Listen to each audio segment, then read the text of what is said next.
महाभारत कैसे हुई थी पांडवों की मौत और उन्हें स्वर्ग की जगह क्यों मिला नर्क? जानें।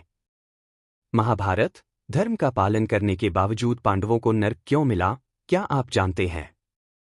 आखिर किन गलतियों के कारण पांडवों को नर्क में स्थान मिला, आइए जानते हैं। महाभारत युद्ध में एक तरफ जहां धर्म का पालन करने वाले पांडव थे तो वहीं दूसरी ओर अधर्म की राह पर चलने वाला दुर्योधन खड़ा था।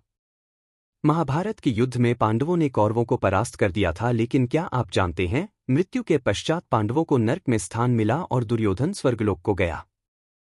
पांडवों में सिर्फ युधिष्ठिर ही थे जिन्हें स्वर्ग प्राप्त हुआ था।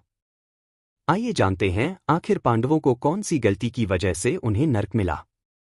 महाभारत युद्ध के बाद युधिष्ठिर हस्तिनापुर के राजा बने।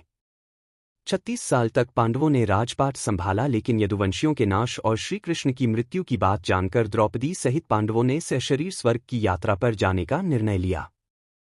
युधिष्ठिर ने सारा राजपाट अपने प्रपौत्र परीक्षित को सौंप दिया और निकल पड़े स्वर्गलोक की यात्रा पर।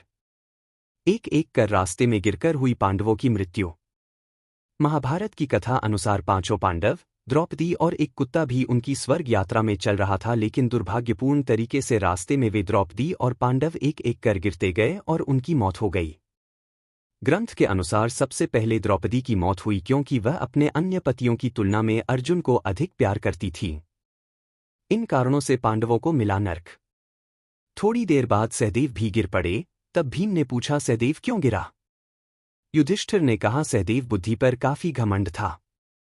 कुछ देर बाद नकुल भी गिर पड़े। तब युधिष्ठिर बोले, नकुल को अपने रूप पर बहुत अभिमान था, इसलिए आज इसकी यह गति हुई है। इसी तरह अर्जुन अपने पराक्रम के अभिमान के कारण गिर पड़े और उनकी मृत्यु हो गई। युधिष्ठिर सशरीर स्वर्गलोक को गए।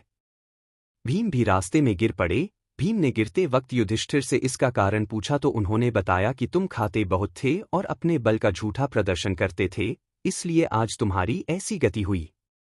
अंत में युधिष्ठिर के लिए स्वर्ग के द्वार खुल गए, लेकिन उनके साथ कुत्ता भी था जिसे वह स्वर्ग साथ ले जाना चाहते थे।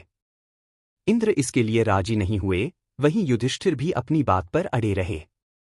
आखिर में कुत्ते के रूप में यमराज अपने वास्तविक रूप में प्रकट हो गए। फिर युधिष्ठिर सशरीर स्वर्ग चले गए।